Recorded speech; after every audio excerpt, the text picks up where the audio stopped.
Caitlin Clark was directly asked to speak on it, and she was cowardly. She refused to do it.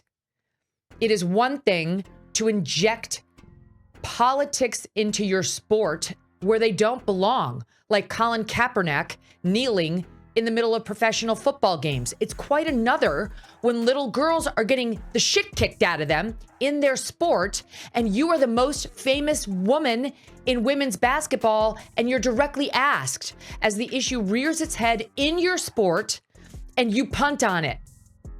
You won't say anything. You'd rather let the 12-year-olds handle it. F that. Hello, guys. Welcome back to the channel. Today, we need to talk about a situation that, in my opinion, has become incredibly unfair to Caitlin Clark. Over the last couple of weeks, what should have been simple basketball conversations have turned into political debates, media controversies, and constant attempts to drag one of the biggest stars in the WNBA into stories that have very little to do with what she actually does on the court. That's exactly what we're going to break down today. Let's go back to the Seattle Storm game.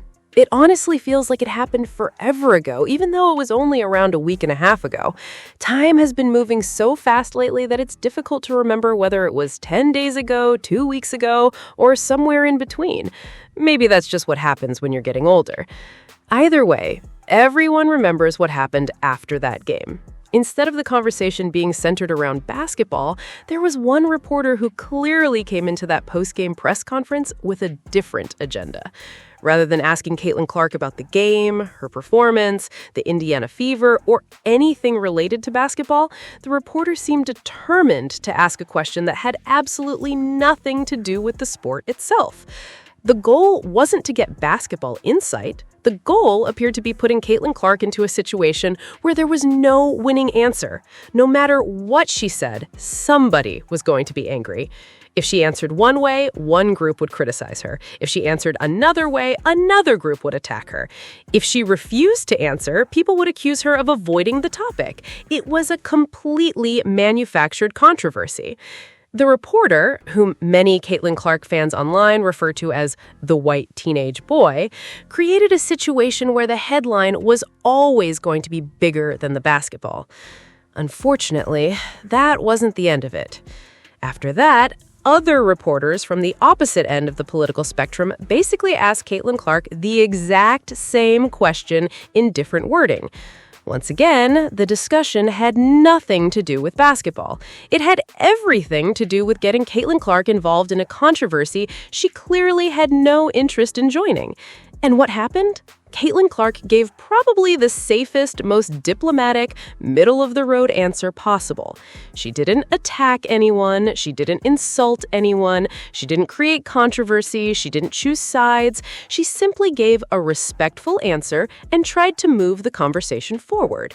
Yet somehow, that still wasn't enough. Instead of accepting her answer, people immediately started criticizing her, claiming she wasn't supporting Sophie Cunningham or suggesting she had somehow thrown her teammate under the bus. That criticism simply doesn't make sense.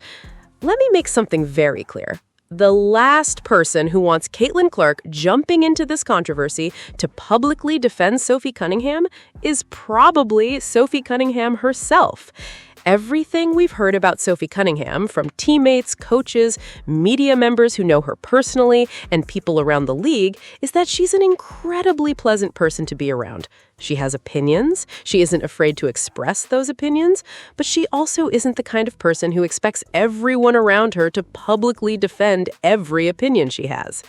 Even the conversations surrounding Cheryl Reeve have become part of this larger media circus. Lip readers have claimed that Sophie Cunningham even thanked Cheryl Reeve for not trying to publicly defend her. Whether those interpretations are accurate or not isn't really the point. The point is that Sophie Cunningham doesn't appear interested in dragging everyone else into her own conversations. Yet somehow, Caitlin Clark keeps getting pulled into them anyway. Now we're seeing another interesting development. The Indiana Fever have reportedly refused media credentials to certain journalists. These are some of the same journalists who were trying to attend games after what happened during that Seattle situation. And honestly, it's not difficult to understand why the organization would make that decision. The Fever already showed during the Seattle trip that they were trying to protect Caitlin Clark from unnecessary controversy. Remember, they didn't immediately make her available for interviews after that game. Why? Because they knew exactly what was waiting. They knew certain reporters weren't interested in discussing basketball. They knew the questions were going to revolve around political narratives instead of what actually happened on the floor.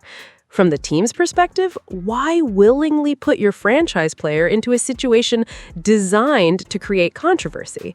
That makes no sense. So regardless of whether you agree with every decision the Fever make, you have to give them credit for recognizing what was happening. They understood that certain members of the media weren't looking for basketball answers, they were looking for viral headlines. There's a huge difference. What makes this entire situation even more frustrating is the impossible standard being placed on Caitlin Clark. There are people constantly demanding that she speak out. Then, when she actually does answer a question, they immediately decide her answer wasn't good enough. She gets criticized for speaking, she gets criticized for staying quiet, she gets criticized for being diplomatic, she gets criticized for refusing to become an activist. There literally isn't an answer that satisfies everyone. At the same time, another group constantly tells athletes to shut up and dribble. But the moment an athlete they agree with politically decides to speak out, suddenly that principle disappears. The double standards couldn't be more obvious. At the end of the day, I honestly don't know what Caitlin Clark personally believes about these issues. And to be completely honest, I don't really care. Not because the issues aren't important, but because Caitlin Clark is a basketball player. Her job is to play basketball. She isn't responsible for changing legislation. She isn't responsible for solving political debates. She isn't responsible for becoming the spokesperson for every issue people care about. That's an impossible burden to place on anyone. If political media outlets want to write political stories, that's completely their right.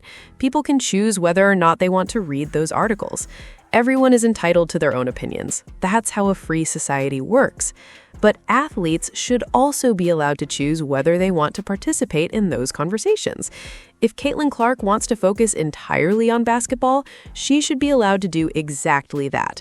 There shouldn't be endless pressure forcing her to become an activist simply because she's one of the biggest stars in women's sports. Not every athlete wants that role, and that's perfectly okay. We've seen people from every direction trying to push Caitlin Clark toward becoming the face of causes that extend well beyond basketball. Why? Everyone already assumes they know where she stands politically anyway, so what's really being accomplished? Nothing. Instead, the focus keeps shifting away from the game itself. One of the funniest parts of this entire discussion has been seeing Dave Portnoy end up sounding like one of the most reasonable voices in the conversation. Think about that for a second. Dave Portnoy has basically been saying something very simple. Just let Caitlin Clark play basketball. She clearly doesn't want these political questions. Fans enjoy watching her play. Let basketball be about basketball. When Dave Portnoy is the calm, reasonable voice in the room, that's probably a sign the conversation has drifted way too far into the extremes. Meanwhile, Sophie Cunningham continues receiving criticism from every direction. People write outrageous things about her online, fans hold signs directed at her during games, social media explodes every time she speaks. Do I agree with every criticism she receives? No. Do I think Sophie Cunningham loses sleep over every angry comment posted online? Probably not. If she were worried about public backlash, she wouldn't continue speaking as openly as she does. She clearly understands that her opinions will generate strong reactions. That's part of being outspoken. Now, some people wonder how other WNBA players feel about all of this. Honestly, nobody really knows. Some people assume everyone disagrees with Sophie Cunningham. Others assume everyone secretly agrees. The truth is probably somewhere in the middle. Maybe plenty of players agree with her privately. Maybe plenty disagree. Maybe some simply wish the conversation had stayed focused on the league and basketball instead of expanding into broader cultural debates. That's entirely possible too. But here's the important point. None of that has anything to do with Caitlin Clark. Caitlin Clark is not responsible for Sophie Cunningham's opinions. She's not Sophie Cunningham. She's her own person. She's one of the best basketball players in the world. She's one of the most entertaining players in the WNBA. Honestly, she's one of the most entertaining basketball players anywhere, regardless of league. Every time she steps on the court, fans expect something special. Deep three-pointers, incredible passes, highlight plays. That's why people buy tickets. That's why television ratings increase. That's why arenas sell out. People want to watch Caitlin Clark play basketball. Instead, she's repeatedly being placed into situations where the conversation becomes everything except basketball. That's unfair. It's unfair to Caitlin Clark. It's awkward for Sophie Cunningham. It's awkward for the Indiana Fever. And honestly, it's awkward for everyone involved. The media on every extreme keeps trying to use players as symbols for larger political arguments. Some people use Caitlin Clark to attack the WNBA. Others use Sophie Cunningham to attack the WNBA. Meanwhile, other groups use those same players to defend the league. Everyone seems more interested in winning arguments than talking about basketball. The reality is much more balanced. Yes, the WNBA has real problems. Nobody should pretend otherwise. There are legitimate issues that deserve discussion. But there are also a lot of positive things happening around the league. The growth is real. The talent is incredible. The competition is getting better. The fan interest continues increasing. It's not all bad, and it's certainly not all perfect. The same people who constantly attack Caitlin Clark no matter what she says or does aren't much different from the people who attack Sophie Cunningham every chance they get. Different sides, same behavior. Everyone rushes to judge before listening. Everyone assumes the worst. Everyone looks for reasons to be offended. That's where we are today. I honestly don't know how much all of this affects Caitlin Clark personally. Maybe she blocks it out. Maybe she ignores it completely. Maybe it's more exhausting than people realize. Only she knows that. But one thing is absolutely clear. She shouldn't be forced into these situations over and over again. Let her play basketball. Let Sophie Cunningham speak for herself. Let the Indiana Fever focus on winning games. And let the post-game conversations be about basketball whenever possible. That would probably make everyone a lot happier. Anyway, that's my opinion on the entire situation. Let me know what you think down in the comments below. Do you agree or do you see it differently? I'd love to hear your perspective. If you enjoyed today's video, don't forget to like, subscribe, and turn on notifications so you never miss another upload. Thanks for watching, and I'll see you in the next one.